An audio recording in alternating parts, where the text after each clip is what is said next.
It is show. And we are live on Oz Property Investors. We bring the big names and we have the big mindset fun. Have everybody out there in the Facebook land and YouTube as well. It's going to be a huge session because there are many things stopping. You right? What happened to you, mate? No. My mindset just malfunctioned, but no, YouTube was also running at the same time. So I was hearing the echo. That's what was putting off. But no, so we are going to unpack, well, what's going on with people? What's holding people back? And how do they sort of become the people that they need to be to take that action and overcome and do those, hit those passive income goals and development goals they need to do. So, and there's going to be more than that. It's going to be about, well, how, if your partner isn't interested in investing, what do you need to do? What kind of conversations do you need to have with yourself and with them? So stay tuned for that. We'll track on that. But Kylie, how are you going? I'm great. How are you? I'm excited. I'm wearing Joe and I coordinate with the greens, so it's always nice when we get the wardrobes. Not often do we coordinate our wardrobes, but when we do, we look and we all look fantastic on this session. So looking forward to tonight, Joe. What's happening to you, man? How you going? Mate, I'm very well. I'm very good. This is why I'm pumped to get Kylie on, is because like as we've progressed as investors, right? I have seen people hit like glass ceilings, and it's not a glass ceiling that anyone else has imposed on themselves, but themselves. And they get to a certain level and I can't go any further. And I really used to think it was, I need to know this to get this. If this, then that. You know this, I'll give you that. That's that. And it's the same with business. Like we run businesses, and you can see people getting stuck at a certain level that they just can't break through. And I realize it's all mindset. It is all being able to push yourself to that next level. And when you're doing property developments, because Kylie's got a whole heap of experience in the property development space, working with people doing $20 million deals, like you've got to be able to not just utilize the knowledge that you've got, but have the right mindset so that you don't drop the ball on the thousands of balls that are up in the air. That's why I'm keen to kind of chat to this. But how are you, Jeff? How are you, more importantly, mate? Yeah, very well. Thank you. No, I'm excited to have this conversation. Thanks for jumping on as well, Kylie. You've really helped us out, and just love the comments you're giving the group, helping people out. But let's get into it, because so for those who've not seen Kylie around, and you've been in the industry for quite some time, you've got extensive experience in real estate, being an active investor yourself, renovator, BDM, and property coach. So you started that coaching in 2011, and we'll share why you got into that coaching space, because I think it's important to give the real lived life experience. And wanted to make a difference though in the life of others. But in that time, you've done over 3,000 one-on-one coaching, done 100 plus coaching sessions. So you have done a lot of time and just have a vast amount of experience. So, but Kylie, let's start off with a question. Like, how did it all take us back to your first investing experience, and what kind of led to you leading up? Like, fill us in on connecting the dots. Alrighty. So I first started investing back in the 2000s, bought my own home, and it was when we were having that property boom. So it was like all I needed to do way back then, and it makes me feel really old when I talk about this because it's like, 25 years ago. All I really needed to do back then was take action, and I was making money. It's a bit like the property boom that we've just seen, in a lot of areas around the country, where if all you had to do was take action, you made money. So I amassed, half a dozen properties in a relatively short space of time. I bought properties that we could add value to, and we called them a trick and flick, was our terminology way back then, where we would renovate them, do a quick makeover. So not fully renovate, but do a makeover on them, and either sell them at a profit in a short space of time, or hold them and, have the rental yield from those properties, and then just borrow against the added value that we had built into those properties. So I had a number of residential properties, duplexes, and all different types of properties in Brisbane. Yeah, that's great that you actually knew about the whole equity situation, because a lot of people that we talk to that are from back when it all began is they didn't understand that they could withdraw equity and then go again. There just wasn't that many books or education out there. Actually, how did you get educated? Like, how did you, what do you mean? You just started buying, you just had 6 properties? Holy crap. How did you actually get into that? Well, I actually have to thank my father for the role that he was in. So he was in a property related role. He kind of fell into that.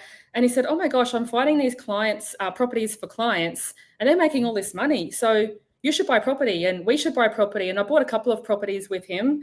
And then I also bought a number of properties on my own. So that was his influence saying, hey, this is what's going on. I didn't even know anything about investing. And honestly, I was just taking action. I actually was taking all this action before I ever did a property mentoring or property education course, which came after I already had half a dozen properties. That's very interesting, because a lot of people say that, yes, you need to, like, education. We're huge exponents of getting educated or kind of reading books and listening to podcasts, YouTubes, all that good stuff. But it's just interesting. A lot of people then just get into that they get book smart, but they don't actually get sort of well smart. They just they struggle to take that last step. Did you sort of think that just kind of having that and taking action helps you to get to? Do you think if you'd educated too much, you would have not taken the action you did back then? 100%. So I didn't even know that there were property courses. I didn't know that there were property books. I just had an influence, my father saying, hey, this is what I'm doing in this role and you should do it too. I'm like, okay. So I was mid-20s and thought, why not? Like, property prices admittedly were a whole lot lower then. So when we're buying properties at $99,000 and $135,000 and $97,500, I know those prices are so low. And if I did nothing and just held them all, and didn't try to do creative stuff and if I just held them, I would have more money. I'd wake up every day of the week with more money than I could possibly spend from the passive income from those properties and the amount of equity that I would have gained. But I've had a journey with lots of ups and downs since I started, and that's what's led me into coaching and why I do the work that I do now. Yeah, I love it. So there's barely any education. What was your dad's role? Was he like a buyer's agent? Like, they probably didn't call him that back then. Yeah, they didn't call him that back then, but yes, that would be the best description. Huh. Yeah. So there we go. He was a pioneer. He's the pioneering buyer's agent. Yeah, that would have been a hard sell back then, of like, there's buyer's agents all over the place. One of the questions I've got is, like, you experienced the boom and the past boom. Are you seeing any signs or like similarities between that boom back then in the 2000s and the craziness that we've had recently? Like, are you seeing any similarities? Are you holding back now that the market's kind of not got doubled again? What are your thoughts about the comparison? I guess it is quite similar, because we had massive amounts of growth in a short space of time. And anyone can make money during those boom times. All you have to do is be an action taker. So when the market shifts, that's when you really have to lean into mindset strategies and even adjust your strategy and look at different options of how you can get into deals. So I've been through, this is the third property cycle that I've watched, and I've been, more active in some cycles than others due to life circumstances. So it's always kind of like the same thing, like depending on what's going on in the media, like the fear mongering or the hype in the media, like it has such an influence on the way people look at property and the conversations around the barbecue. And, everyone's an expert on property, yet very few people actually take the time to really learn about property and invest in mentoring or coaching or education. So I always find it amazing that people with the strongest opinions usually actually know the least or have done the least number of deals. That's just been my observation when I've been in different groups and with different people.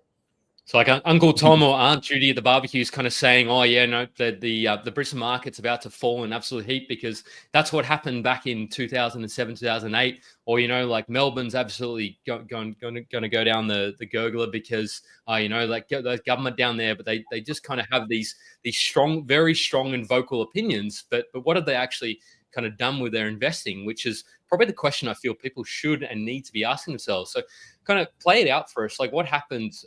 Share as much or as little as you want to, because I know that it probably was tough. But so you got to 2007. So I can talk about my journey. I do share it because my intention is to help other people in property, because I know how amazing it can be when the market's going well. You feel like a superstar, like you feel so on top of the world when you're making all this money and you've taken action. It's like, oh my gosh, I'm invincible. That's how I felt. I guess there was maybe a bit of ego. I didn't realize it at the time, but just felt like, oh my gosh, it's so easy to make money. And then the market changes. And because I didn't have any education, I had started getting property mentoring education at that point. but I didn't really understand the fundamentals of market cycles and how things change, over market cycles. So I had bought a number of properties, didn't really have a strategy, held properties, sold properties. I had young kids, so I had 3 children close together. So when I first bought my properties, soon after that, I had my first child. And property and the proceeds of the projects that I did basically enabled me to be a stay-at-home mum for most of the time that my children were young. So that was the way that I earned income rather than going back to work and putting my kids into daycare. I made the conscious decision that we would use property as a tool to generate income so that I could have the lifestyle and be the mum that I wanted to be. So I was actively doing. Why. Like that's a big why. Like, is that what was driving you at that point in time? Because I imagine like it's incredibly difficult to have 3 kids and then also do property developments. Like, is that a big part of it? I guess because I already had a number of property investments, I was kind of on the easy end, like on the tail end, because I did a lot of the investing, a lot of the work before I had kids, had properties. Right. Then I had children, and then we were just like selling. And because it was so easy to get into the market when I got in there, like I was lucky. I had someone saying, "Hey, do this," and I went, "Yeah, okay." Double income, no kids, property prices were low. How could you not just jump in and make money? Like I couldn't understand why all the people around me weren't doing what we were doing. It's like all you had to do was sign a contract and you've made money. So I didn't really understand the fundamentals of investing or money and all that kind of stuff. We just took lots of action. So as we're going through that property cycle, we've sold some properties. I had bought a couple of properties with my father, who was very active as well because he was in that space. Did a joint venture with a number of properties. And then I did a project which was a development approval for 21 units. And he actually owned that site. It was oceanfront at Bargara, 2-street frontage, boarding house at the back, block of flats at the back, motel at the front, massively cash flow positive. Oh, wow. And he had contracts with developers and they kept falling over and being extended. And he ended up pulling the pin and saying, "No, I'm not selling to developers. They keep stuffing me around." Now I understand what was going on because I've worked with a lot of developers and I've been in the development space for quite a while. So now I understand what was happening from their side, but he didn't because he didn't have development experience. He just thought they were just messing him around and playing with him. So when we pulled the pin on that, I had the finances and I had the mentoring, I had support. And so I said, I will get the DA for the 21 units because the town plan was changing at that point in time. So if we weren't able to lodge the development approval under the old town plan, where we could build 5 stories at the front and 3 at the back, under the new town plan, you could build 3 stories at the front and 1 story on the block at the rear. So I was really under the pump to get that DA in. So everyone had told me it wouldn't be possible, but within 3 months, I was able to get the full plans and everything done and that application lodged into council. And then that was approved, which was fantastic. So I was like, oh my gosh, everyone said it's not possible, but when you really have to make something happen, like if we didn't get that DA in by that point in time, the value of that property was greatly reduced just because of council town planning changes. And this is so important. Yep. This is so important along the journey of people who are looking into the development space, is actually understanding the rules and regulations that are there right now, but that are coming as well. Because you can buy a development site that's developable right now, but then everything gets rezoned on that side of the street. It's there's going to be warning signs along the way that'll tell you that. So it allows you to say, oh, great, this one I need to sell, or great, this is the one I need to develop now. How did you keep on top of that stuff? I think we just had great consultants. I can't actually remember. We just knew. I was just all in with property back then. I was completely immersed. Yeah. It's the only thing I thought about apart from my young kids, but I just lived, breathed, talked to anyone about property. I was probably one of the most annoying people you would ever know if you weren't into property. And which is why most of my friends ended up being all property people and people that I'd met at in mentoring programs and at property events. And I really loved the group of people that I got to know and the relationships that I was building. So what happened from you sort of got it across the line, but then something might have come a cropper. Did the GFC sort of strike it down? Did it? So then just after countless and endless delays in council, so, you know, it can be feeling like amazing, oh my gosh, I've got this application lodged in the council by the deadline, oh, happy days. And we had an arrangement where there was a particular value of the property, and then I would pay for the DA costs. I spent probably 100, 150K on all of the costs involved. And then we would split the added value that the DA approved site would then have. So, you know, that was the deal that we had, that we would split that. And at that point in time, and so at that point in time, that would have paid off my house, my PPR, and we would have lived happily ever after. So that was the plan. However, insert plot twist. And I've had plenty of plot twists. Just as that came out of council approved, after endless delays and so many challenges with complaints from neighbours and this and that, and just a lot of incompetence that, you know, occurred around that time with just the process, then the GFC rolled around. So if we had have been 6 months sooner, 12 months sooner, but when that came out of council lodged, and our plan was to then sell it to a developer, DA approved, and then they do the project, they know what they can build, and then we just go off having added the value and move on to our other projects. So the GFC came around, couldn't sell the property, no developer get financing. Yeah, so it was an add value strategy. So we're going to add value to the site by getting a DA, and then flip that with a DA approved site. So GFC came around. Even though it was a great site, all these people were interested. They couldn't get finance. No one could get finance. Bank called in the loan. My father didn't understand the terms and conditions of the loan that he had fully. And then it ended up setting his portfolio into a massive decline. And he's never really fully recovered from the effects of pretty much losing everything because of like the domino effect of, you know, kind of waiting for this one thing to happen. You've got all these other projects, properties lined up, all this stuff, waiting for that one thing to fall into place. And then sometimes it just doesn't fall into place the way that you need it to. And then you end up, you know, in a pretty devastating situation. Yeah. So I supported him. Yep. I've seen that happen, unfortunately, with some sort of similar developers of mine. Like even sort of 5-6 years ago, they sort of decided to build like 100 plus units, and then it was all sounding good. Everything was stacking up. They'd raised the funds for it, and then it just then they couldn't. Then council stuffed them around, and then it just got delayed. And then all of a sudden, the holding costs just ate into everything, and then all of a sudden, the interest would just come. They were capitalizing the interest, so it just sort of it starts to snowball on you, and then all of a sudden your site is not worth what it was, or you're not getting out of that deal making money, and then it can really steamroll quite quickly and go downhill. So I can sort of appreciate and understand what happens, and imagine back then 2007 2008 we sort of saw a general downturn in that Brisbane around Queensland sort of market as well. So it's just interesting that you only realize these things you once you sort of get into the situation. Then by that stage you sort of think, oh, what do I do now? And then that sort of unfortunately probably didn't turn out all that well from the sounds of it, but it inspired you from the sounds of it. So then Kylie 2.0 came. Sorry, go. Well, what were the key learnings from this? Like devastating loss. Devastating. So I think he had a $5 million portfolio, which was pretty big at that point in time. So he'd amassed that in a very short space of time. So that's a lot of action taking.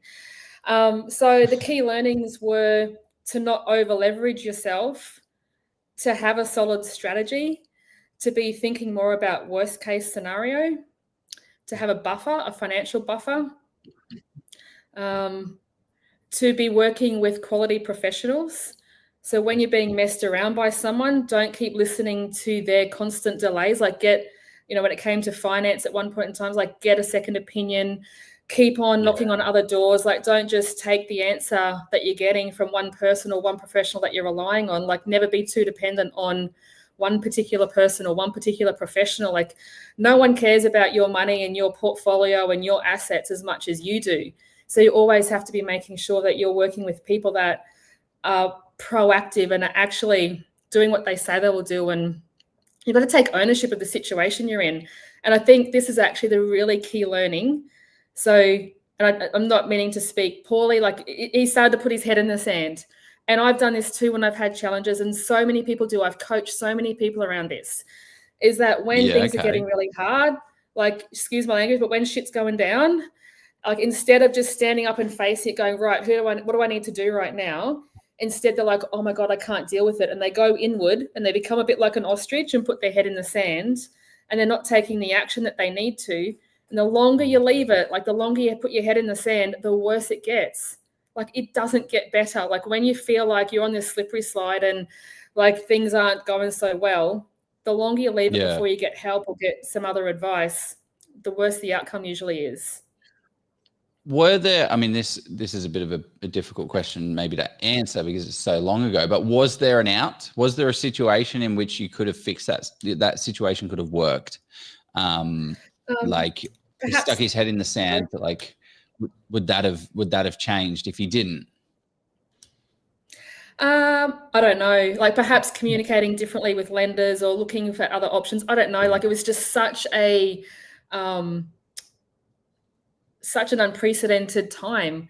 Like it was quite crazy and hectic. And, you know, when lenders are calling in loans, they're brutal, you know? And so I can't speak to all of the action that he took and what happened on that side of things. Because, you know, I wasn't involved in the communication and everything. I was involved with things on my side. And I guess the impact and the fallout that was having for me, having invested a lot of cash into a project that we're not going to get back and that we're needing to top up into other commitments that we had, just trying to all like tread water to stay afloat, going, how is this going to end up? So when the bank sold that property, the people who bought it got a fantastic deal. It was devastating. It's like eye-watering, like, oh my God.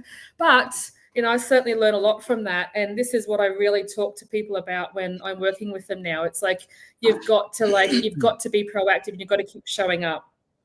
Yeah. So the impact. Yeah, our head's in the sand right now, right? How do we get out of that? Like I can see, like I might even be in that situation right now. I have a lot of projects, not necessarily property projects right now, but I find myself being distracted by, I'm like, oh, cool. I know I need to do this. I know I need to sit down for 4, 5, 6, 7 hours and just knock this out. And then I get a phone call from a friend and I'm like, well, you know, let's just have a chat. And then something else will pop up that's more entertaining. Like, how do you get your head out of the sand so that you can take action? Do you need me to message you, Joe? Sorry, go, Kylie. You can be my accountability buddy. So it's firstly, you need to recognize what you're doing. I know when I'm procrastinating or avoiding doing something, I wash walls. Like whoever washes the walls in their house, unless you're selling, like I will just start to clean the walls and. Okay, are you avoiding something, Jeff? No, I'm not doing it.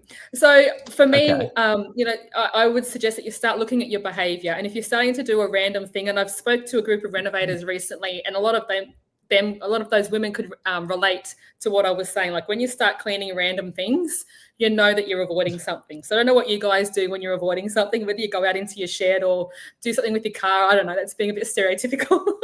But the first thing is to be aware of your behavior. And so it can feel great talking to your friends. It can feel great procrastinating. Like if you're starting to watch Netflix, I worked with one guy recently who was just binge watching Netflix, like movie after movie after movie after movie. And he was avoiding having to take action in the development space. And he was fearful. So these were the fears that were stopping him and were avoiding taking action. But it wasn't a conscious decision. He didn't understand what was going on. So the first step is to be really aware of your behavior. Like if you want to get results, you have to look at where you're spending your time. Like that's just, it seems so basic, but often it's the basic things that when we unlock that, it gets you the results. So how do we do that? Like write down every 15 minutes what you're doing right now. Like I've seen people do, I've seen like, you know, people doing that. Is that kind of what you mean? Like, what are you doing right now? What are you doing right now? And then looking, oh, actually, how much of this was productive time? There's a great book that I'm reading right now called Pomodoro Technique. That's another one. That's another technique. One of the ones I'm reading right now is Buy Back Your Time. And it's like, spend the time, whatever you're doing, and then highlight what you actually are good at and what you actually enjoy, and then outsource the rest that is not your zone of genius, because you have an hourly rate worth $50, $100 an hour. You can outsource doing the gardening. You can outsource cleaning. You can outsource emailing. Like, I don't need to email, I don't need to clean my own inbox out. I don't know. What have you got any like little tips and tricks? The Pomodoro one, maybe? I don't like, for me, writing down what I do every 15 minutes doesn't work, because then I start avoiding doing that. Like, I just don't like that level of detail. I'm a bigger picture kind of person. A book that I've read and I've recommended, which has changed, I've been told, have changed a lot of people's lives, is Atomic Habits by James Clear. So when you listen to that, and he wrote that book not because he was great at sticking to habits and great at getting results. He wrote that book because he recognized his own behavior. So he researched and interviewed people that were great at taking action. And then he wrote that book because he needed it. So I was listening to that audiobook recently. When I'm walking, I listen to that audiobook. There are so many gems in that. So many. I can't even recall them right now to like list them all out, but just go and get that book. I've had so many clients say that has just been such an amazing tool to use, and it's really helped them to change their habits. So when you're talking about... Sorry, yep, you go. I agree. Atomic Habits is fantastic. Like the One Thing by Gary Keller as well. I haven't particularly read that one. This one's great as well. And maybe because I do it, he said, I write lists. I find when I put my to-do things on paper, I can prioritize. But I find, and you might find this as well, you being a big picture person you mentioned, I find that if I just keep making a list, I have to stop the list, because then I'm just putting 500 things on a list and I don't know what the priority is. So mine has to stay on one page. If I'm going to put another thing on that list, and I didn't do my list for this slide, but anyway, that's fine. I need to then take one thing off. If I don't take that one, so it has to stay at one page, and then I actually know what needs to get done. I don't know if you found that helps. So what I would suggest is to ask yourself in the morning on a daily basis, what do I have to get done today? What's the most important thing I need to get done today? And what is it that I'm avoiding the most? Because I can write to-do lists. Sometimes we can just get busy writing lists, and then we rewrite our list from the day before because we've crossed a few things out. And we think if we're going to write a new list, then it's all on a fresh new piece of paper, and then you're just busy writing new lists. But if you actually stop to ask yourself, what is it that I need to get done today? And write, those items down and go, what am I least wanting to do? And what am I avoiding? That's going to tell you what you need to do. You need to do the thing that you're avoiding, and preferably first. Because usually the thing you're avoiding is the hardest. It's the difficult conversation you're avoiding. It's being fearful of getting a no. It's, there's a list of so many things, but that will lead you to what you need to be doing first. Are you taking notes, Joe? I'm taking notes. I said that's one of the things I'm going to ask myself tomorrow, because I'm definitely avoiding a number of things that I don't want to do that I can do and I should do. And there are other things that just aren't a priority that will fill up the day so easily. Especially with property, like you've got to get like your mortgage broking stuff done. But I have, we're doing the Oz property portfolio. I've got all these loan docs and like organizing the best insurance and getting the property manager organized and choosing the best property manager. The Reno. Oh man, prime example. One of the renovation projects, we need to do the stumping. I haven't called the stumper. We just settled on the property and we should be into the renovation, but the stumps need to be done, and that has to be done first before everything else is fine. Jeff, okay, good. Okay, I'm going to write that on my list now, because I'll call the stumper. So can I ask? And maybe we unpack this. You go. Sorry. Oh yes, yep. I was going to say, do the little things like that, like make that phone call, and then you get a win. Like you're avoiding this thing, but honestly, it's a 5-minute phone call. And then when you get that little win, then you get that rush of, what's the happy hormone, like endorphins or dopamine. I can't think of the dopamine, that's right. Or endorphins are from exercising. Yeah. So you just get a little hit of dopamine. So if you could just do a couple of little things, you're going to get a dopamine hit because you've done that 5-minute task. And also, as you said, that's been one of the things that you've really been avoiding. So it's almost like you're getting a double hit because you've done that 5-minute job and it's something you've been avoiding. So happy days. I can, double high five myself. Yeah. So Jeff, what were you going to say? Point. I was going to say, so because you speak to hundreds of, or you have spoken to hundreds of and helped many investors and developers in that time. What are the things what are the top 3 of those that you see repeated across that group of people that that separates them, the people that take action, from the people that are just left behind and don't take that action? Top 3. Or just, like, it doesn't have to be free, but just what are the key Okay, things so they're doing? the top thing. So they're really clear on the outcome that they want to achieve and why. Yeah. So when you get lost, often it's because you're not connected with the reason why you're doing this. So you've kind of got a bit fuzzy with that, and it's not, the outcome isn't pulling you or driving you anymore. So the people that lose direction and just kind of get lost in the weeds and that kind of stuff, they're not really attached to the reason why they're needing to take the actions that they need to take. So the people that I'm working with and the people that I've worked with in the past that have got the best results, they're really connected with the goals that they want to achieve. And often these people will be reading them every morning. They'll be quite diligent about reading their goals every day. And we hear this in lots of personal development teachings if you're, immersed in that path like I am. But they will continuously be looking at their goals. When I've worked with people and asked them, why are you doing this? Why did you decide to go down this path? And they're like, I'm like, when did you last read your goals? Like, how connected are you to your why? Be like, oh, that's right, we covered that like 3 or 4 months ago. Like, they're just not connected anymore. So you have to stay emotionally connected to the thing that you want to achieve. Yes, Joe? Yeah, otherwise it's just going to not be as important. So how do we build a why? How do we build a successful why? Or what are some examples of whys? Because again, I think my ambition drives me a lot, not necessarily an actual great. The reason I'm doing this is to kind of do this and this to achieve this and this. But what does a good why sound like, and what does a poor why sound like? Because I think I'm doing it because I'm ambitious. That could, well, how long are you ambitious for? Oh, are you ambitious? Oh, I don't feel ambitious today. Oh, screw it, I won't. I don't know. What are some of the goodies? Well, it's individual for everyone, because most people will say, I want to invest in property because I want to have financial freedom and I want to have time. It's like, okay, but that isn't really enough of a emotionally charged why or reason for doing all the work that it takes to build a portfolio. So it is some reasons that I've heard over the years is I want to be able to support my parents that have supported me and given me opportunities when they had so little when I was younger. They gave their all. This gives me goosebumps because I can remember the person who said this to me. They want to be able to build a home for them and have them live next door because they know that they sacrificed so much to give them the opportunities that they've had to be able to build the wealth that they're building. Some people want to do voluntary work. Some people want to build libraries overseas. Some people want to be able to provide for the kids, their children, so that their children don't grow up in the difficult circumstances that they grew up. Some people want to be able to travel the world. Some want to be able to retire at 40.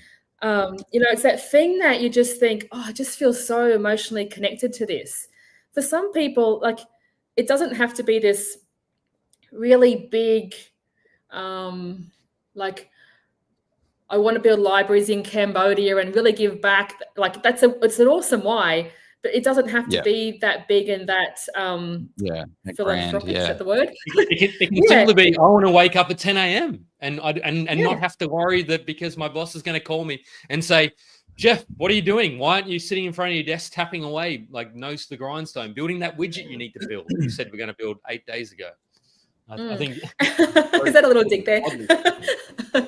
And so if thinking about what is my why feels too big and too overwhelming, it's like asking yourself, if you could choose to spend your time any way that you wanted to spend it, what would you want to do? Like, what kind of lifestyle would you like to live? Like, how would you spend your day? Like, if you didn't have to do a job that you hate, if you could just choose how you spent every day. And, saying I want to sip cocktails on the beach will get a little bit boring after a few weeks because all of your friends are working or whatever. I don't know. But I mean, that's a pretty short-lived reason why you want to, like a bit of a short-sighted, outrun the police. What am I trying to say here? Like you're going to get bored after a couple of weeks. Right? Yeah. So it's going, how would I want to spend truly valuable. Yeah, like what would my ideal every day look like? Obviously, I'm going to have holidays and I'm going to be doing fun things, but what would my ideal every day of the week or every day of most weeks look like? and then start building and working towards that vision, and then start to build it and lean into it and emotionally connect with that vision. Can I ask what do you see the main sort of things that stop people from getting out there and taking that action? Yeah, what are the blockers? So often it's people thinking that they need more information.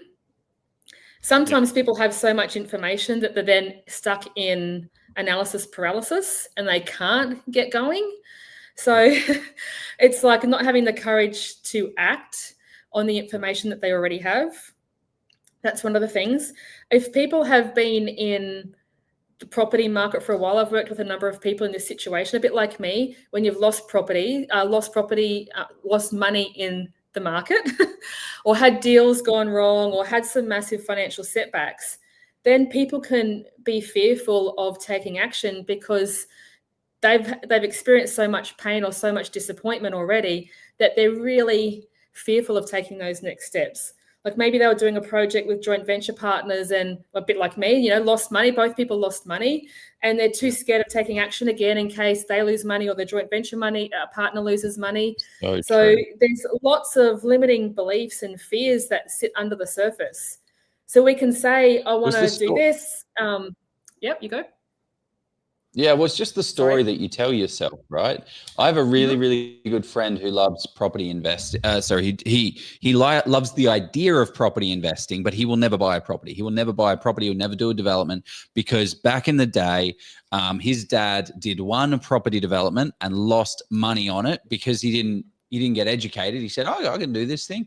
And that has now shaped his entire being. Like that has shaped the story that he tells himself. So he has to go out there and rewrite that narrative. Otherwise, he's never going to change. But the more education that I give him, the information that I give him, it doesn't change. It doesn't change the story. So it's not always education that is that thing. It's more of a deeper look inside.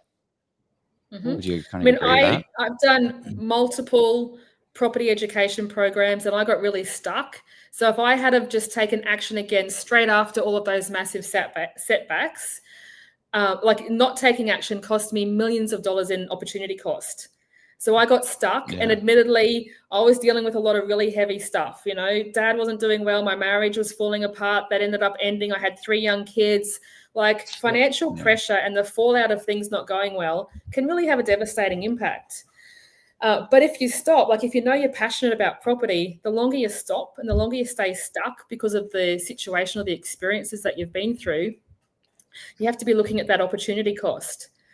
So this is where we have to get super that's kind of clear hard, about, though, right? Like you're in that. Yeah, I'm trying to think. Situation.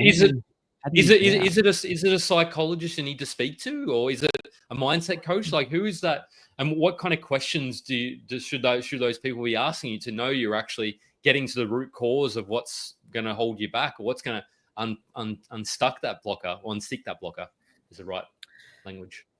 So maybe I'm biased because I am a coach. And I got into coaching because I love the personal development aspect of the mentoring programs and the stuff that I was doing. So I learned about this thing called coaching that I didn't even know existed. And that's why I ended up becoming a coach.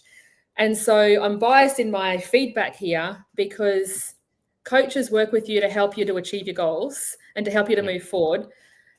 And well-trained coaches, don't want to blow my own trumpet here, but I will for a moment. Well-trained coaches have extensive experience and extensive training in supporting you to move forward, but also being able to help you to unpack your limiting beliefs, how to clear the issues from the past that are holding you back. And often we don't even know what they are. Like, every level you go to, you're going to be clearing and having to work through new levels of blocks and challenges. I still am. I've done so much. Pardon? New level, new devil. And so I still go through that. I've done so much personal growth work. And every time I'm going to hit my new level, there's like this upper level limit, which I can't remember the name of the book. It slips can't remember the name of the book. I'll have to mention that later.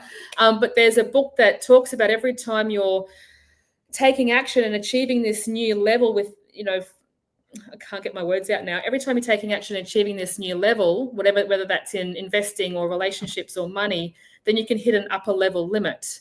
And so then you'll start to self-sabotage because you're used to circumstances and conditions being the way that they are. So to go back to your question, Jeff, when you know that you're not taking action, when like you're surrounded by people and they're getting results and you're not, that's when you need to reach out to, and I say a coach, because we're trained to look at what's holding you back from achieving the things that you say you want. And so I became a coach because I was, in hindsight, looking for someone like me who I am now, a trained coach, because I didn't know how to get help back then. Like, mentors aren't always there to support you, or they're not really there to support you through your emotional crisis. They're there to shine the light and say, these are the actions that you need to take. This is what I've achieved. This is the pathway and these are the steps to follow. And so coaches are designed to support you to get results. So I was scrambling, looking for help, and I didn't really know where to turn to when I was in the midst of my crisis with those property losses and all of the fallout from that.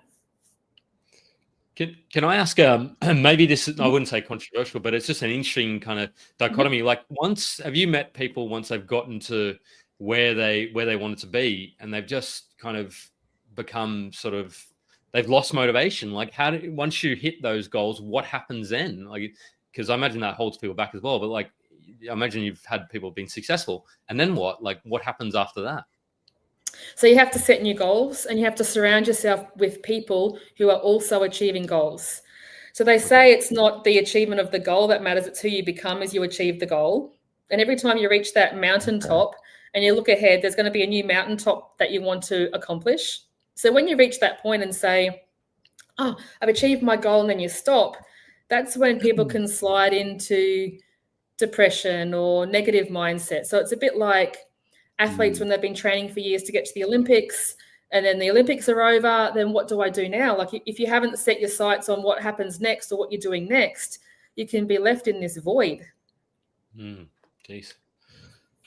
So do you see that with people where they're just, they've hit their goal, they've achieved that goal, and then they just slide on back because they realize, well, actually, I wasn't, like, the money's great. It's the same as property investing, actually, because when you go out and build a 1, 2, 3, 4 property portfolio, it sucks for the first couple of years. Like, it's actually, you're in a worse situation because well, yes, boring after you've done the purchase, but you're still in a negative cash flow situation, right? Like the way that investing is working this day and age is, so it's actually, people are, oh my gosh, you have 5 properties. And I see people like, wow, you poor thing. It's going to be tough for a little while, but then we've made it. Well, we got the portfolio, the Ozprop portfolio, but I don't know where my question was coming from for that, but yeah, I guess it's just continuing and pushing those goals is what you're saying. Yeah, I think you always have to have new goals. Isn't that what, like, we need to be green and growing, otherwise we're ripe and rotting. Like, that's a phrase that just really suits what you're talking about there. We need to chop up these. I was interesting because to your question, Joe, the other day, somebody posted in the group, and this would have been perfect for you to respond to this, Kylie. They said, I've bought 4 properties, but if I go and get more equity out to buy that next property, I feel like I'm going backwards. Like, I'm buying that. And then I said, well, the way I think about that, though, is yes, you're going backwards by, you're maybe decreasing your cash flow because you're increasing the debt, but then the base is bigger. So then if you see a 10% growth on $5 million, that's $500K versus those 4 properties, it might be 4 million, which is only 400. So yes, you kind of then need to figure out, well, what's more important? Is it building a bigger property portfolio, or is it now, okay, I'll put the queue in the rack, I'm happy? Like, how do people determine is enough ever enough for people, Kylie? So those people that are on that hamster wheel of just trying to accumulate more and more and more, you actually need to stop and ask yourself, why am I just wanting to accumulate more? Is it because it sounds good? Is it my ego driving me? Like, we need to stop and go, what is it that I really want to achieve here? What is my definition of success? I spent a lot of time working on this and spent a lot of time working with other people on this, because the more you strive to achieve, often the less successful you feel and the more unhappy you feel.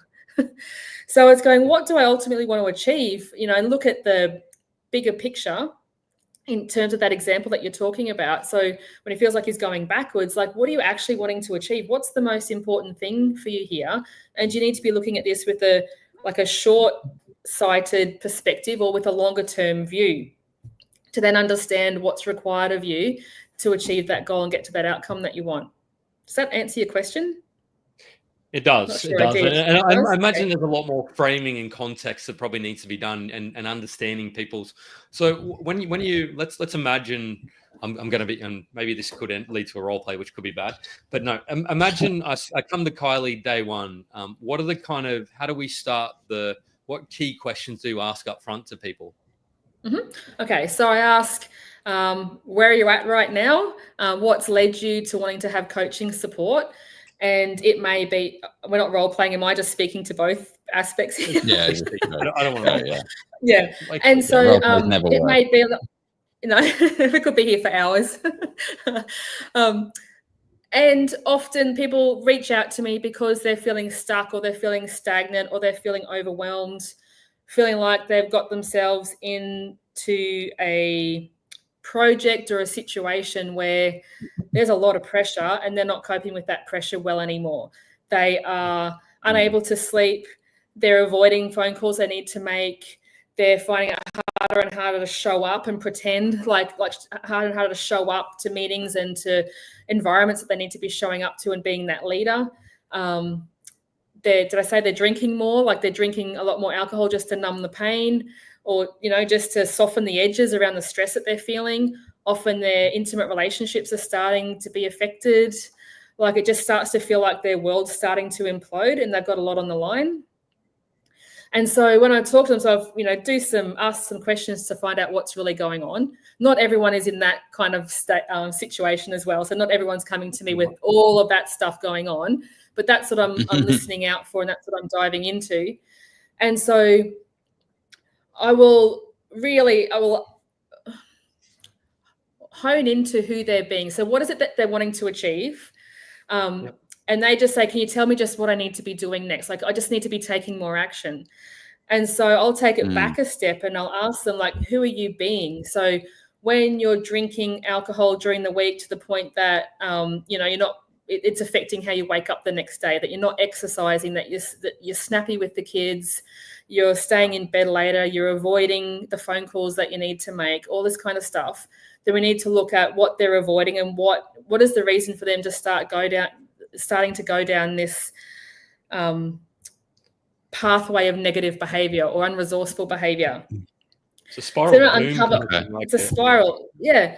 And so then I'll find out, when I can get to the reason why, it usually doesn't take very long to work out what it is that they're avoiding or what the fear is. Then we can start to talk to that and work through that limiting belief or through that fear or through that actual concern. Maybe it's someone who has investor funds and the deal's turning to crap and people are blowing up at them and they just can't handle the pressure of having to have all these difficult conversations and there's so much uncertainty. So I bring them back to, what do you have control over right now? So we get really clear about what are the actions that they need to take. So when we're clear about what actions they need to take, then I immediately bring it back to, so who do you need to be in order to be able to take those actions? So it's easy to say we've got this list of things that we need to do, and some of them are hard and feel scary. But actually, who do you need to be in order to be able to tackle those things on that list, to get up and make those difficult phone calls straight away in the morning? So you need to be, I could keep on talking here, so interrupt me. I just want to know, what are some of the characteristics of, is it somebody who just is afraid but does it anyway? Is that the kind of, because I don't know that making a list turns you into a different person. It's still there. And like, what kind of mindset or approach or mentality do you need to have? Do you just make the call and you're like, yeah, this is going to be potentially hard, but I'm going to do it anyway because it leads me to closer to where I want to be? Is that, or is it something else? Yeah. So we focus on the outcome they'll get from making that call. So I sometimes prepare people for difficult conversations they need to have, or prepare them for meetings that they need to have. So I had worked with a client last week and we spent a lot of time on working out who she needs to be and what state she needs to be in order to be in this meeting, that it was actually a really difficult situation for her and potentially lots of conflict. So we focus on, she needed to manage her state. She needed to get herself, this may sound woo-woo, and I try not to sound too woo-woo as a coach, but what energy is she sitting in? So, is she anxious? Is she fearful? Like, what energy is she bringing to the room when she has to sit down at that desk and have this really difficult conversation?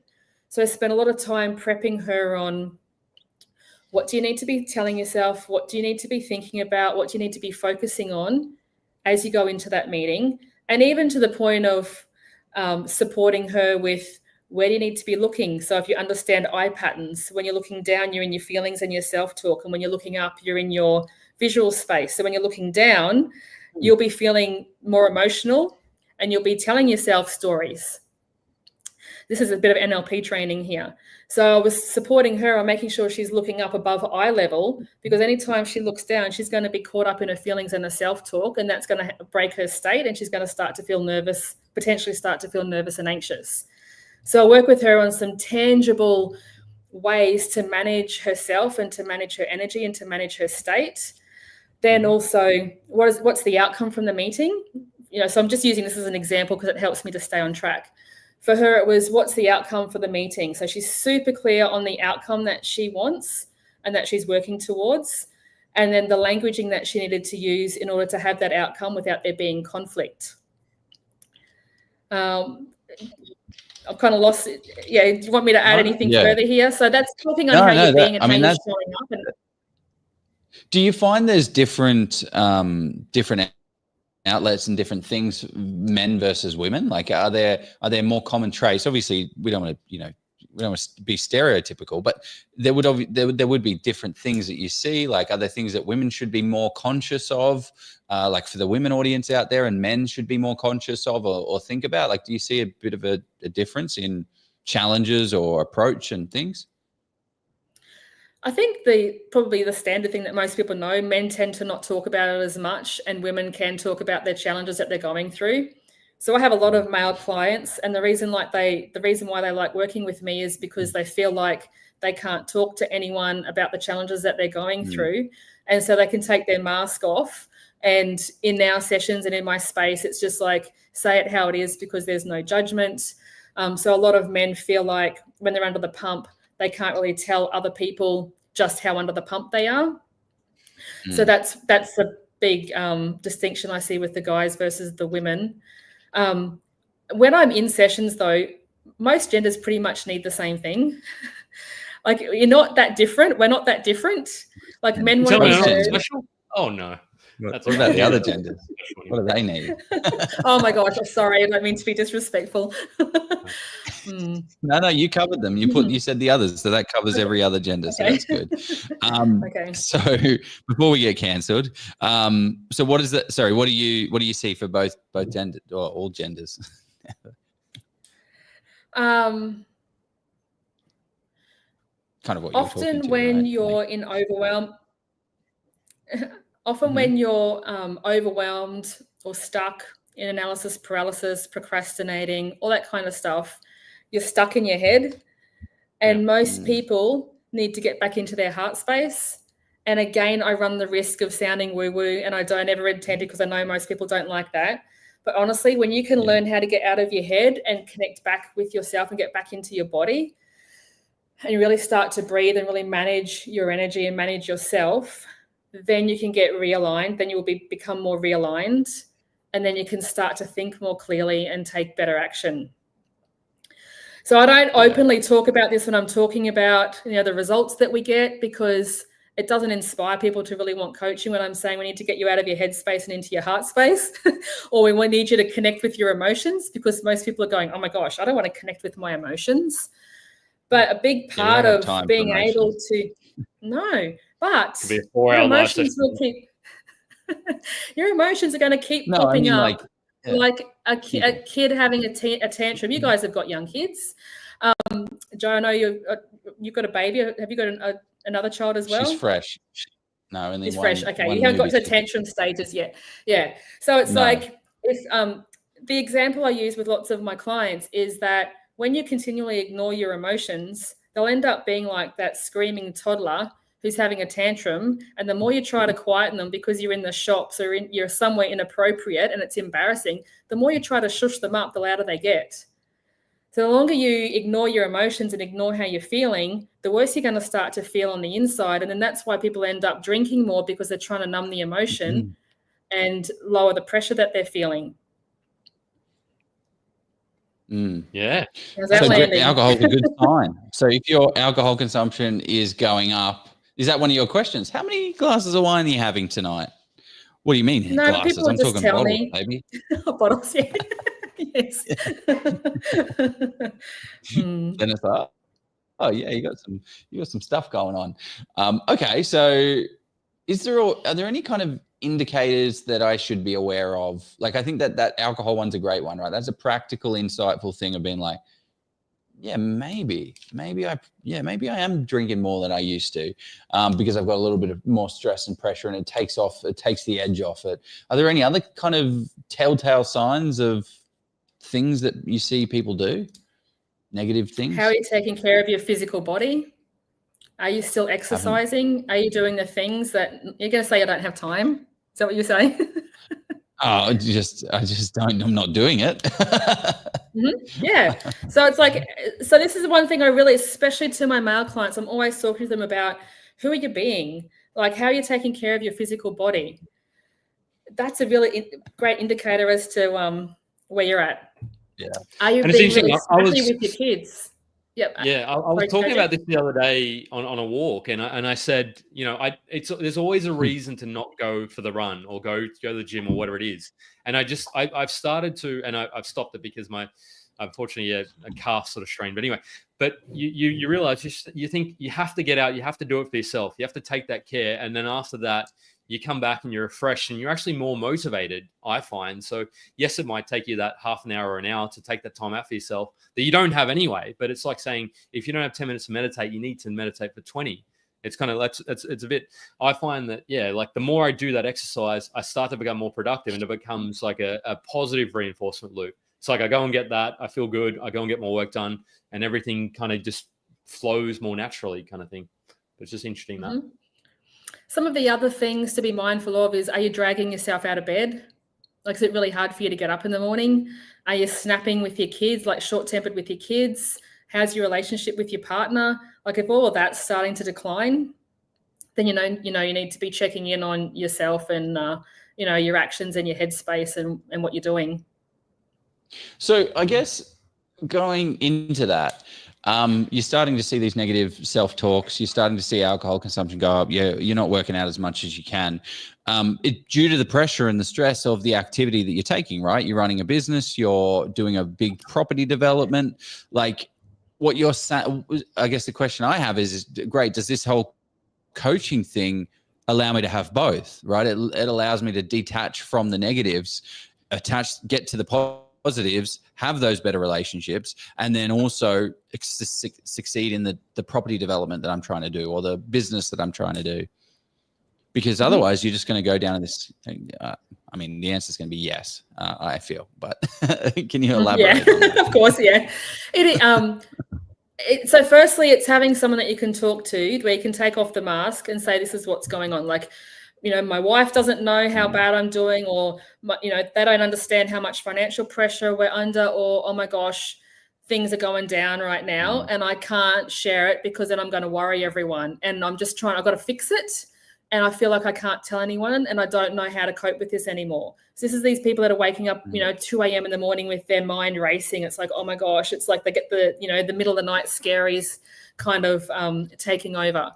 So with the coaching, it's like having the space and having the opportunity to talk to someone and be real about what's going on. And, being independent, don't know, not involved in the circumstance. So that can be also really freeing and helpful for people. I lost my train of thought.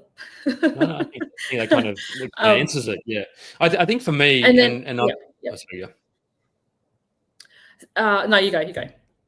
What I was going to say, lots of angles. Sorry, Jeff. I keep talking. What I'm sort of picking up or hearing is that there's no guarantee that coaching, and I know you don't necessarily want to say, there's no guarantee that coaching is going to solve that problem. But what it'll do, it'll start to create that mind space that you can start to think about things from a different level, which gives you the opportunity to solve it and to get to a better space, which then will invariably probably make the situation better. And it might not mean you're going to make $5 million on a property deal. It might just mean that your marriage is able to survive, your kids will still speak to you, and you'll get to the gym more regularly. So you might not necessarily become as financially successful, but you might not melt down. So I suppose Yeah, so thank you for bringing me back on track with that, because I was kind of going off on a tangent. So with the coaching, like we'll go through what's really going on and then work out what do you have control over and what don't you have control over. So often the things that we're worried about, or that people are worried, but clients are worried about, is all the stuff that they can't actually control.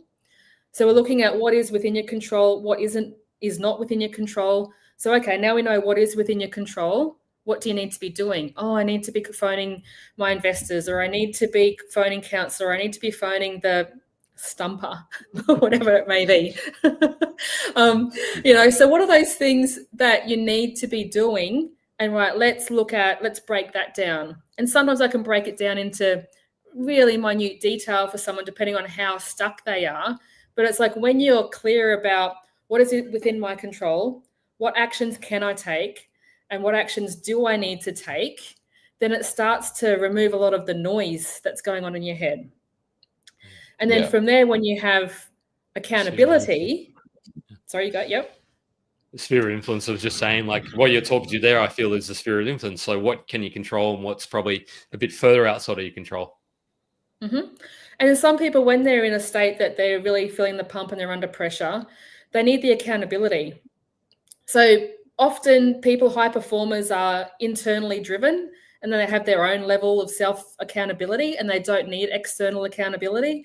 But there will be times that you do need external accountability. And it's not just checking in with a friend or checking in with a peer. Sometimes you need accountability with a coach, as an example. So when you're saying, I didn't do blah, blah, and I'll be saying, okay, so what is it that held you back? Not why, because it sounds really confrontational, but what is it that held you back, or what did you focus on instead? Oh, I did blah, blah instead. So I'm thinking about, why did you focus on that instead of doing the thing that we said or that you committed to doing? And then we can work out what it is that they're avoiding and what the real reason is that they're not doing those things. So it could be, I'm afraid of confrontation, so I didn't make that call, and they didn't realize that they were afraid of confrontation, but that's actually what's showing up when we unpack it. Or rejection, right? Oh, yeah, that's even worse. Jeez. So I remember I worked with someone a while ago, and they were fearful of phoning a real estate agent. Oh, did I miss something here? No, it's because I said rejection. I just felt I really hit Jeff really well there with that. Oh shit, rejection.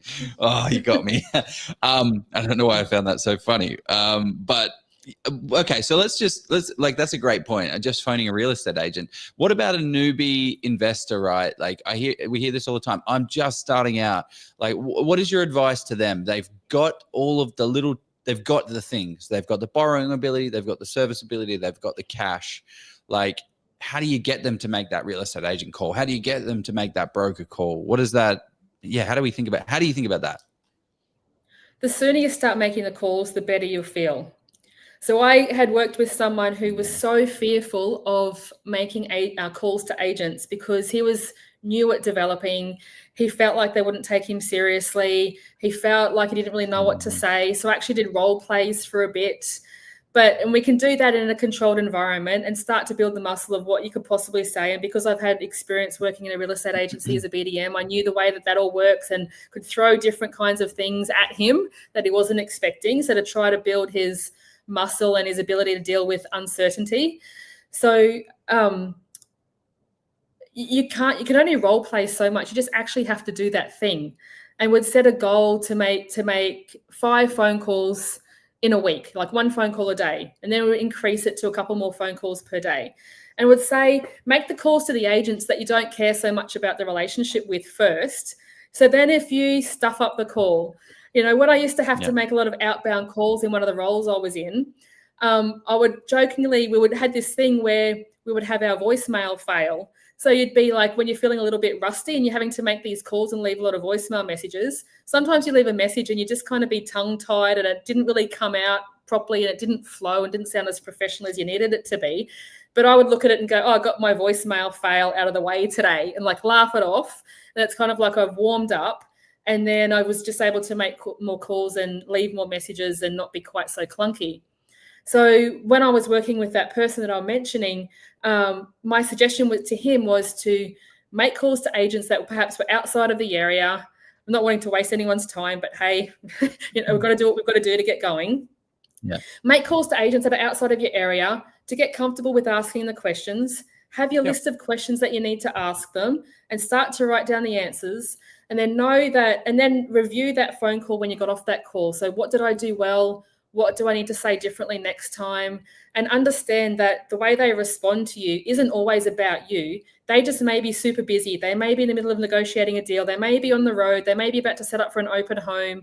So just know that real estate agents are juggling lots of things, and you making your call, they want to speak to you because that's how they make the commissions when they make a sale. So they actually need to talk to people to get paid. So that's what they do.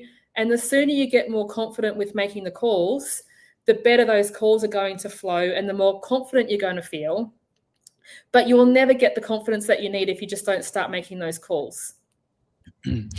The other thing that I like to think about it, it's the same when I'm doing the mortgage broking paperwork that comes through, because the banks always ask for more.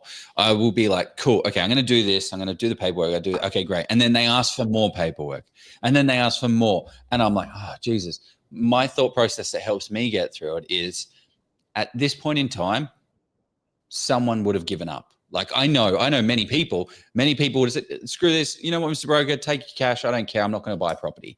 But now all of a sudden the competition's lower, and you don't realize, for people that actually take action, the competition really starts to get very thin, and there are better deals, there are better opportunities, because people aren't making those phone calls to the agents. People aren't putting themselves out there. People are not trying to get creative and throwing strategic offers at people and trying to solve real problems. They're just, oh yeah, I'll take this one for 600,000. Okay, great. Like, that's not going to fit. Oh, well, what about a 90-day settlement or a 6-month settlement? And I'll pay I'll do this, and this. Oh, great. That's how you solve it. But there's so many little points where, for me, it's like, cool, someone would have given up. Cool. I'm not that person. I don't have to compete with that person. I'm now competing with lesser people. No, that helps me. I don't know if that will help anyone else. I think it does. It's true. And I say this to people often, is that it doesn't take much to be above, for want of a better word, a better expression, above most people. Because when you look at how people are putting themselves out there, most people aren't willing to do the work. So it actually doesn't take that much more effort to get the results that you seek. So I completely agree with you, Joe. You just have to do that extra bit of action, and then you'll get the deals. You'll keep on persevering until you get the finance across the line, or until you've negotiated the deal that you need to have. Like, it's just taking that little bit extra action. And this is the mindset of people that are achieving results. Like, they will keep persevering. They will keep showing up. They may fear rejection as well, but they're so connected with the reason why they need to get this deal, or they're looking for a deal, that they'll keep coming back. They'll keep following up with an agent that's maybe brushed them off. It's like having that determination that I'm not just going to give up because it's hard right now, and knowing that so many people do. So if you just stay determined and just keep taking action, and one thing we need to do in order to do that is to remove the emotion and to push our feelings to the side. So I'm going to contradict myself here when I'm saying before to feel your feelings, right? That's important. But when it comes to making... time and place. So we need to acknowledge our feelings and work through our stuff and the stuff that's holding us back. But when it comes to using the example that we're using, calling agents and following up and making the calls that we need to, regardless of how you feel, you have to keep showing up. You have to keep making those calls. And it's being able to reframe the nervousness or the anxiousness to, oh, I'm feeling anxious right now. Or I'm feeling nervous. Oh, I'm just feeling excited. Just these little mind hacks. It's like, because the feelings of nervousness is the same feeling in your tummy as what excitement is. It's just the circumstances and the name or the label that you've given that feeling and that emotion. So if you can start to go, oh, nervousness feels a bit like excitement. So if I can just start to feel more excited about this, and I'm going to take the action, and then I'm going to feel relieved, you don't get so bogged down with, I'm so nervous and I'm frozen now and I can't take action.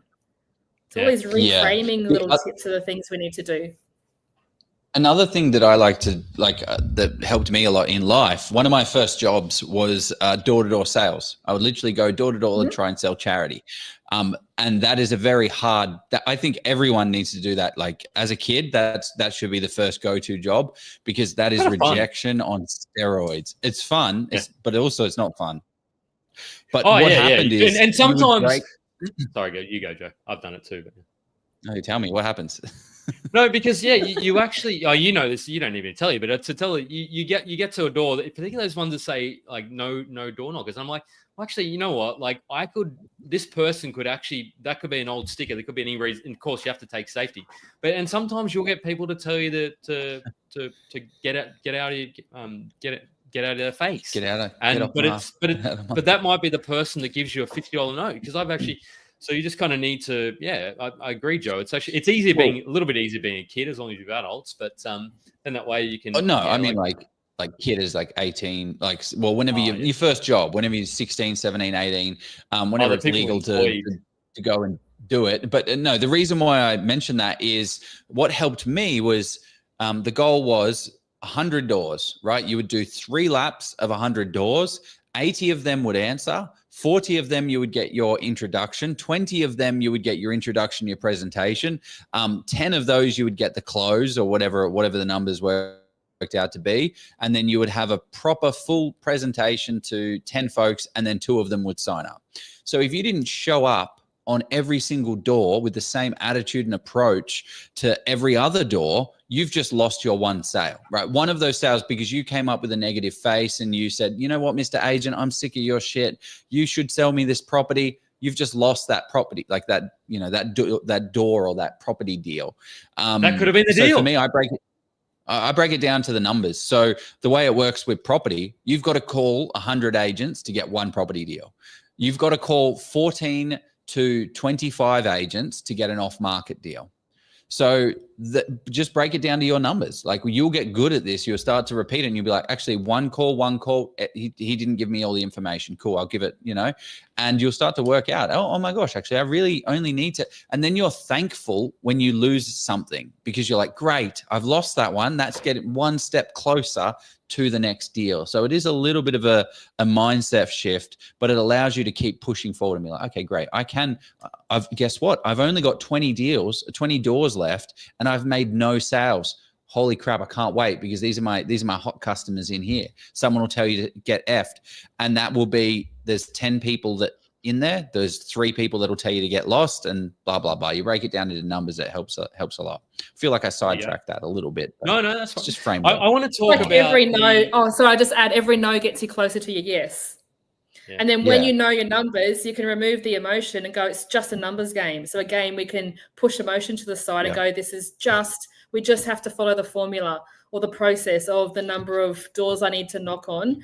And a lot of people that are looking for off-market deals also share that same fear of, you know, when they're going door knocking, looking for sites, when they've identified sites or properties that they want to buy, and they're terrified of the rejection of door knocking. And so I often hear success stories of people that have just gone, like they've overcome their fear, like they've pushed the fear to the side and done it anyway, like sucked it up and just done it. And they have these opportunities that come up as a result of that. So if they had listened to the fear and held themselves back and stopped and gone, oh my gosh, but what if, and lived in what if land, they would never have the opportunities that they've got or that they gained because they had the courage to door knock. Yeah. Just want to make sure how many people do you think are out there that are actually doing it? You know, not many people are doing it. So you're in a small funnel of people. Just make sure you're trusting your gut. I know this might sound a bit woo, but trust your gut on this, because I have heard of people who unfortunately have been seriously hurt with that kind of approach. So yes, it can be a great opportunity.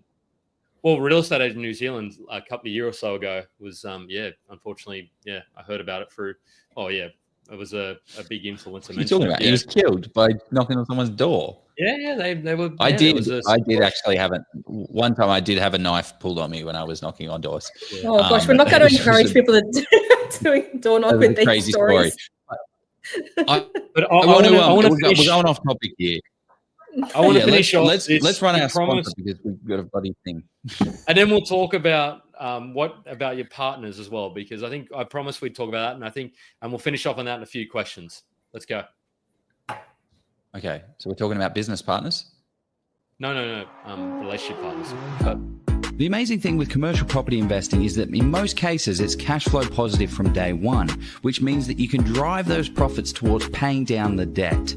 There are instances with commercial property investing where you can actually have the property pay itself off over 10 years, which is absolutely crazy.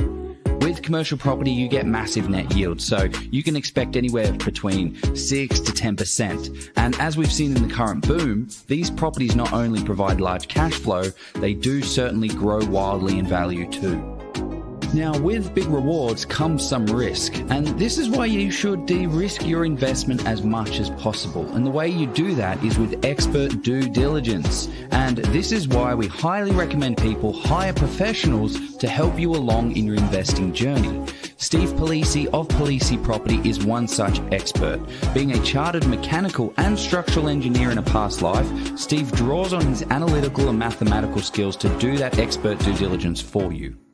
With 6 years experience in the space, Steve has over 1,200 property transactions under his belt. He's the guy you want in your corner, crunching the numbers and finding the best properties in the best locations, along with ensuring that you avoid the mistakes.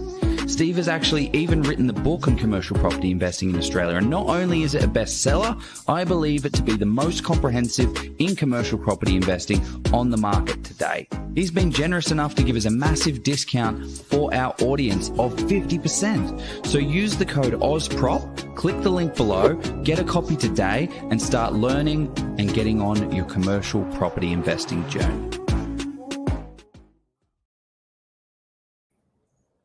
We are back. No, I'm definitely not business partner show. Not yet. We'll talk about it after the show. No. But what I wanted to, because often people say, oh, I'm really excited about investing. My partner is not. And even if you're single, this is can be very important to you as well. So what challenges do you find people are facing when they have, I suppose, a significant other, a partner, whichever term you want to throw in there? What are those challenges people face? Mm-hmm. So they can face reluctance from their partner to invest, obviously, to get on the property investing journey. And I think it's really important that you understand what their reluctance is. So I've spoken to a lot of people and said, oh, I really want to do this and my partner's just not on board. Or I really want to do this and my partner's encouraging, but they don't want to be involved at all. And they're trying to bring them and push them and make them be on board. And so you've got to ask yourself, I'm really passionate about property, but is my partner? Back when I was married, I was obsessed. When I was married, my husband said to me, can we just talk property on Monday nights? Because it's all you ever talk about and it's driving me crazy. I didn't realize I was like that. And I've had someone come up to me at an event and say that their wife has said something similar because they just can't turn it off. They don't have an off switch when it comes to property. So it's really important to know whether your partner is even interested in property. And, if not, that's okay. If they're supporting you, that's okay. You just do your thing and keep them updated with what they want to know. If your partner is fearful, so they kind of want to support you or they're saying don't, or they're raising concerns, it's really important that you understand their risk tolerance. So I know I've got a high tolerance to risk. My ex-husband didn't. So when things turned to shit, things blew up, right? You can understand it when you can see, hey, I can handle a lot of hard, a lot of challenge. He couldn't. And when you're trying to meet somewhere in the middle, you can just see why, marriages end and things happen when things go wrong. So if you've got a high risk tolerance and you're married to someone who doesn't, you actually have to respect where they're at, because you can just tip them over the edge in terms of their mindset. They may be someone who needs a lot more certainty than you do. I don't need a lot of certainty. I love variety and all that kind of stuff. So when I'm with someone who needs a lot of certainty, I have to be really respectful of that. And just because I want to take these risks, is it actually fair on my partner if we're in a committed relationship together?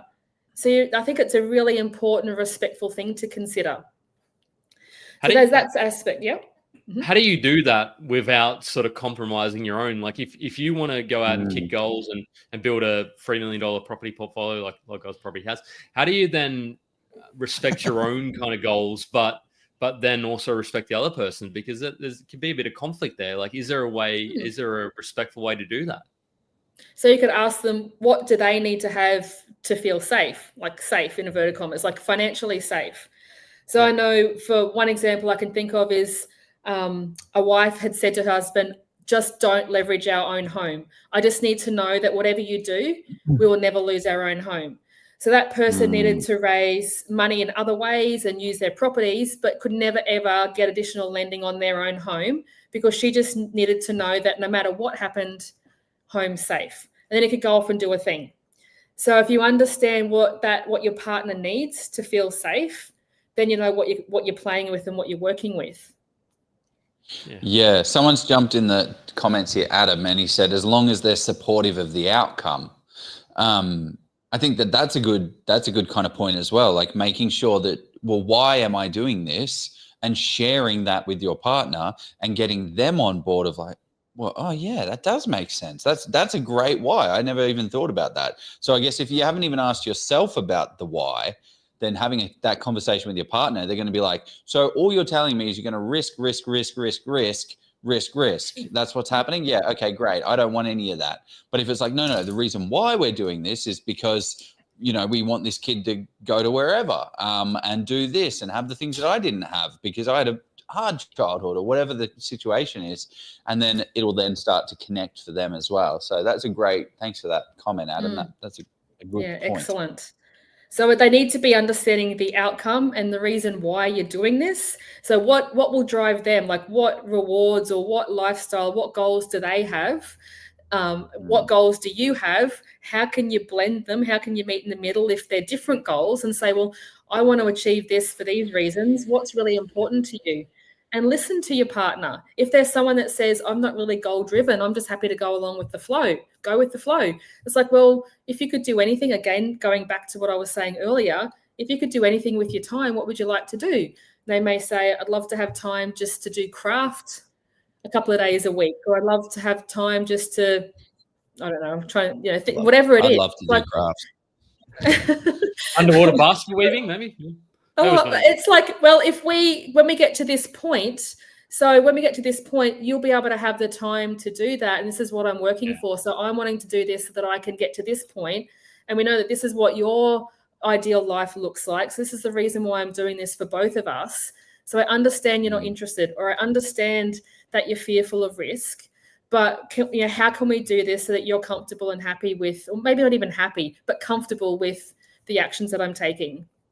Yeah, I love the I definitely love the trade-off or connecting it to something that's important to them as well. For example, getting the backyard concrete, a part of the backyard concreted, and getting various sort of things done around the house. To me, I'm not that fussed in that. But if that's important to that person, then great. Then that way we can sort of have a win-win sort of thing. I'm like, okay, if that helps you, then that helps me too. So I might be talking out of school there a little bit. Your concrete shorts, are we, Jeff? You're gonna start concreting the back deck. No, not me. We'll get somebody. I've got a really important point that I want to add to this, though. It's understanding, like when someone has a lot of fear or a lot of issues with risk, particularly when it comes to money, is understanding what they experienced when they were younger.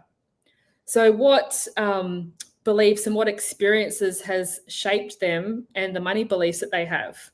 So if you are someone whose parents went bankrupt when you were a child and they sold, all of your possessions were sold and your home was sold, and then you guys ended up in, really hard situation, then it makes sense that you're going to have fear of risking money.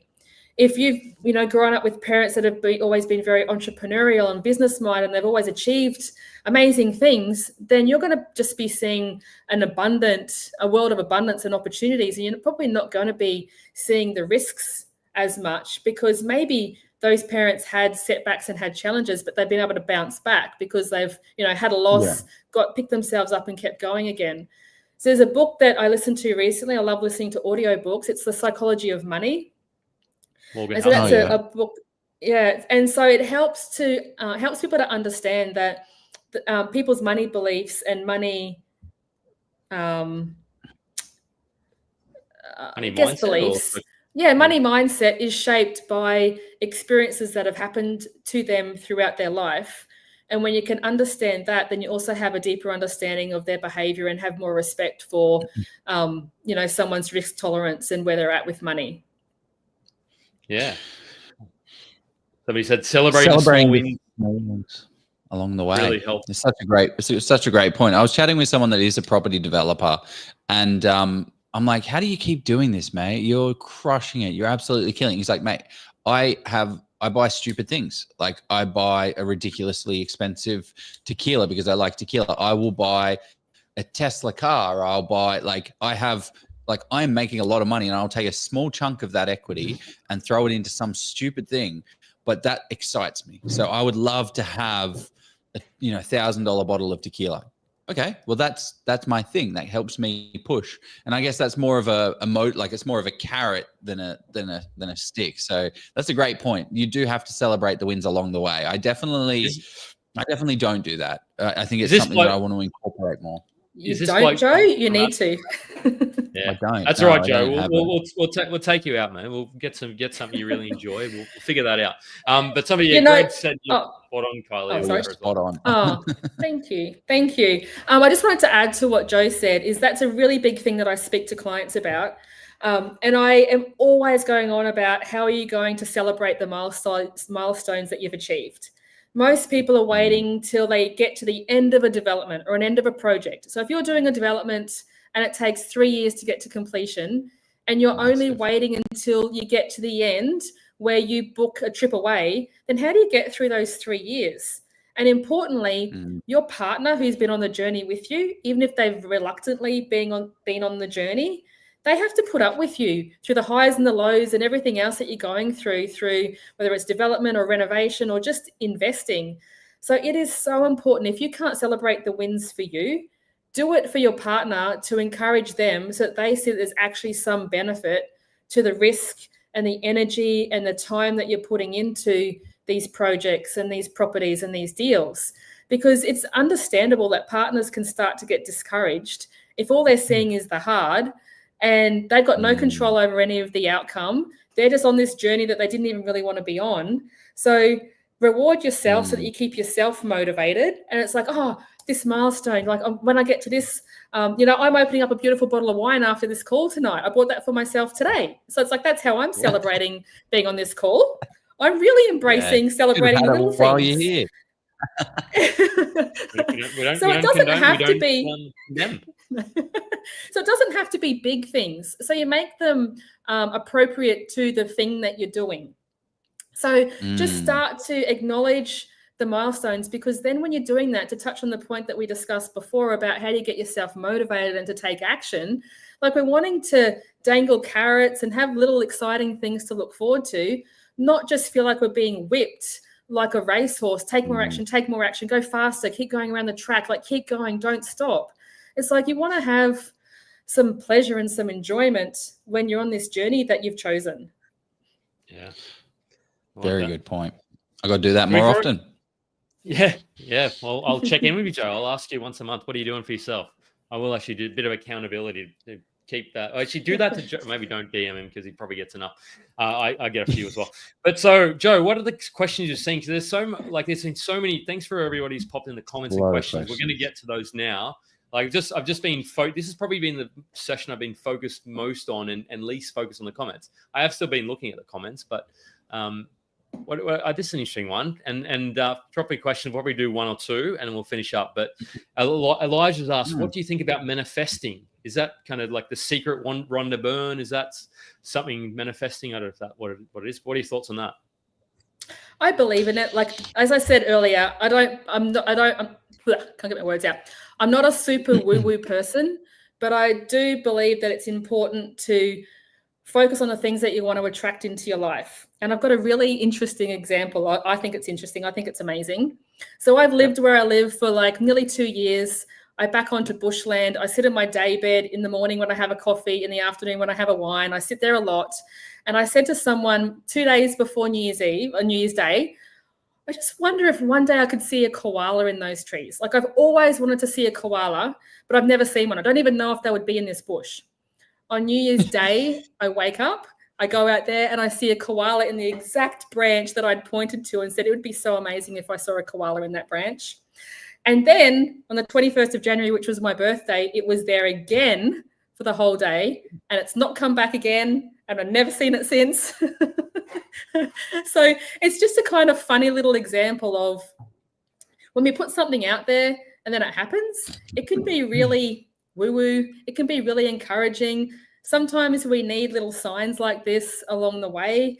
So yeah, I do believe in manifesting without going down a very big rabbit hole in that regard. I hope my little story was entertaining. But I have manifested. Oh, do you know what? I've manifested amazing things. Like I remember, and I know I need to keep it short, but I remember I've never personally bought a new car because I've been into investing and couldn't see the value in driving a new car out of a car yard and the depreciation. Yeah.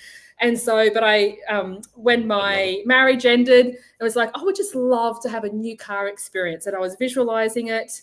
And I ended up in a role as a BDM for a real estate agency. And I'd said, oh, look, my car's a little bit old. I'm not sure if that's kind of like the image that you want. And anyway, I ended up having that new car experience because someone was held up in a meeting and they said, do you reckon you could go down to BMW and pick up the Mini? And then I had the whole ribbon unwrapping experience, like the ribbon on the car experience. And like I just had this whole new car experience, which was amazing.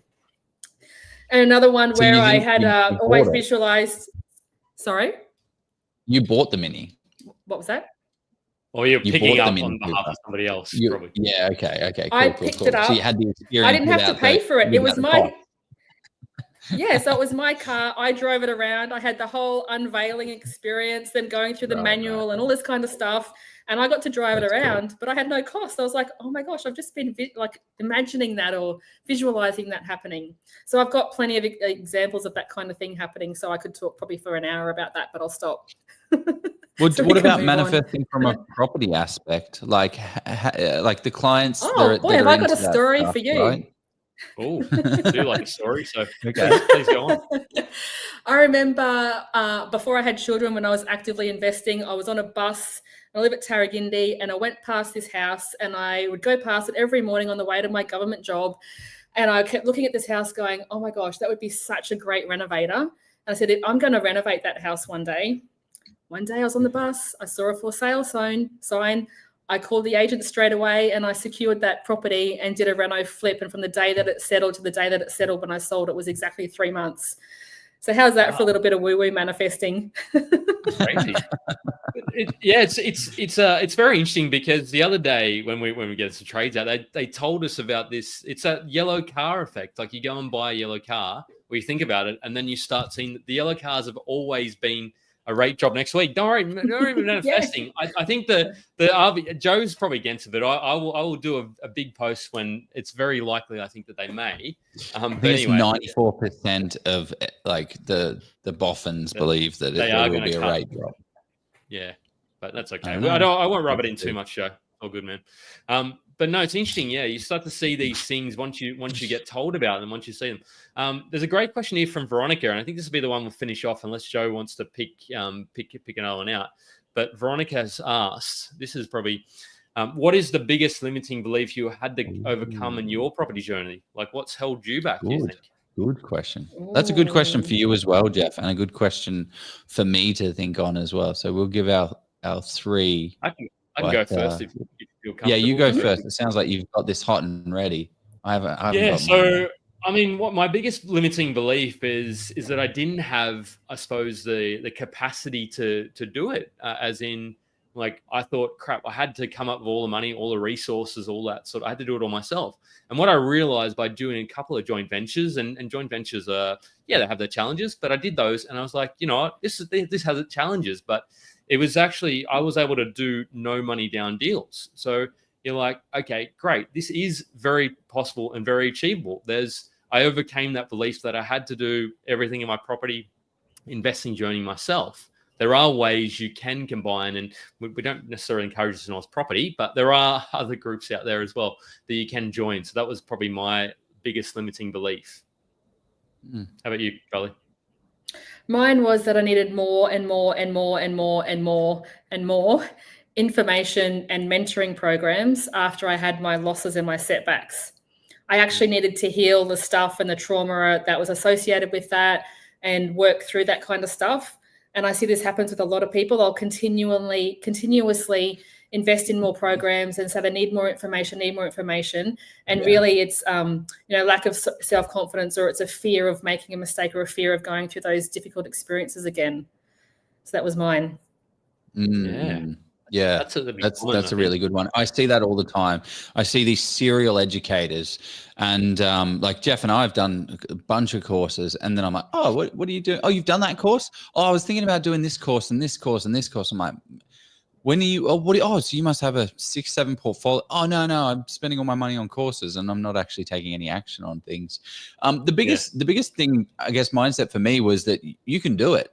Like anybody can do this. And going back to what Jeff is talking about there, he may not have had the financial capacity like to do a development. He may not have had the borrowing ability to do the development. He just jumped in there and made it happen. So whatever it is, you may not think you're smart enough or sexy enough or have enough money or have enough borrowing or have enough skill. You can do a lot. I've seen people far dumber than you, whoever you are out there, achieve amazing results in property, and they're fucking idiots. So you can be whatever you want. You just need to actually take the action to do it. Get educated, but then take the action on it. Can we make that a quotable for Joe? Like, there's people far dumber than you that have achieved. Yeah, there's far bigger idiots than you that have achieved incredible results because they took action. That's my quote of the week. Maybe take the swearing out. But do you find that, Kylie? Actually, do you would see that a lot of in your line? You're like obviously you're not judging the clients and stuff, but like, hey, but you're doing a $22 million development. But you and I, we're the same, we're made of the same things. We're kind of as smart as each other. But how the hell are you going to make $3 million this year? And I'm not going to make $3 million. Like, do you see that? Mm-hmm. Yeah, because they have the courage to take action. And I've worked in a number of property mentoring programs. So I've seen the inside world of so much education available. So many people have done so many programs, so much potential. Coaching support, mentoring support, and some people still don't take action. So it's not that there's a difference in advantage or anything else. It's just being able to overcome their own personal blocks, being able to take the action, having a big enough reason why they need to do it. Like that, no one has an advantage. Like there is so much information available for free online. You can come to groups such as yours. There are so many questions that are answered by so many knowledgeable people. Like if you're not moving forward and not taking action, you need to be looking in the mirror to determine why, because it's not a lack of resources. Everything you need is out there, whether you invest heavily and pay a lot for it or you don't. If you really want to find the answer to something, if you really want it, you'll find the answer. So it's that quote that when the why becomes strong enough, the how becomes easy. So if you have to make something happen, then all of a sudden all the excuses and all the reasons why you can't disappear, and suddenly you just find the answers. You find the solutions and you get the stuff done. So you're a pretty switched on person. You have a little bit of money. You have some ideas. You have some ambition, but you just can't unlock that. You just don't know how to unlock that. You need a coach. Kylie, how do we learn more about you? I've learned quite a lot. I actually have taken away real notes that I'm going to go off and implement from this conversation, because I think you've got to go to the next level. You have to keep doing the next level things. You got to do the things that other people aren't doing. So how do people learn a little bit more about you and get more Kylie in their life? Awesome. Well, you can follow me on social, so Kylie Walker, or I am actually launching my mini mindset course on Monday. So perfect timing to have this live. So if you go to propertymindsetcoach.com, you can register for access to that. And as soon as that's released, you'll have that pop into your inbox. Yep. So shall I be keeping you accountable, Joe? Do I need to be checking in with you? Definitely. What are you holding me accountable for? I just, what happens when you need to email me? The gift of tequila is like is attributing to the alcohol consumption. So it's like a positive negative gift. Shit. You need to reward yourself with different gifts. So we're holding Joe accountable for doing this stump. So you have to do a 5 or 10 minute YouTube the video. stumpings will be done by next week. I'll do them this week, but they'll be implemented hopefully. The problem is, anyway, doesn't matter. The problem is not that. The problem is taking action. Kylie, unreal session. Thank you very much. Guys, go check her out. If you're stuck, if you don't feel like you can take that next step, check it out. Anything you want to finish off with, Jeff? No, I was just going to say, if you've gotten value, drop us a comment on Spotify, drop us a like, give us a rating, give us a 5-star, hopefully. But mindset is something that we don't always talk about a whole bunch. But I've absolutely loved this session, and it's been amazing. So thanks for coming on, Kyle. That's what I wanted to say. Thank you, Jeff, and thank you, Joe. And I truly believe that mindset is what gets us started in property. So you have to have that mindset that you can create more than what you currently have right now, that there's possibility and there's potential out there. So I love talking about this stuff. I'm really grateful for the opportunity to be here. So thank you for having me.